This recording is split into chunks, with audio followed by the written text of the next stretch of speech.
He smiles and says, "It would appear that I am at war."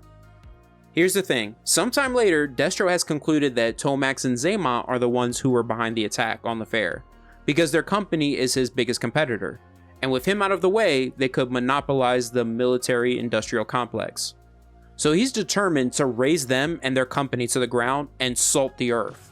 However, Tomax and Xamot believe that Destro is the one behind the attack on his own fair, so he could frame them because that would make every company and nation go against ever hiring their Crimson Guard ever again. So they're determined to destroy him. Both companies declare war on each other. Mars has the superior firepower, and Extensive Enterprises has the superior manpower.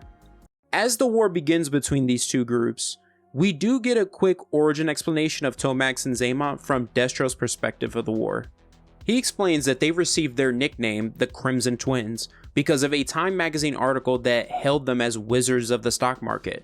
However, what the outside world doesn't know, except those in the arms industry, is that via a complex network of shell companies, they operate one of the largest private armies in the world. They believe that war is an unavoidable part of doing business. They find the most ambitious and gifted individuals, a mixture of ruthless businessmen who they train to be ruthless mercenaries, and ruthless soldiers they train to be ruthless businessmen. Destro bombs one of their training facilities in Belarus. At the same time, we get Tomax and Xamot's point of view on Destro. They explain that he has always been an innovative and lucrative weapons designer, that he believes business is just a means to wage war. They admit that when they moved into his realm of the military-industrial complex, they modeled certain elements of their company after his. So they always kept a close eye on his company's cash flow, and noticed recently it's been tied up at a site in South Carolina.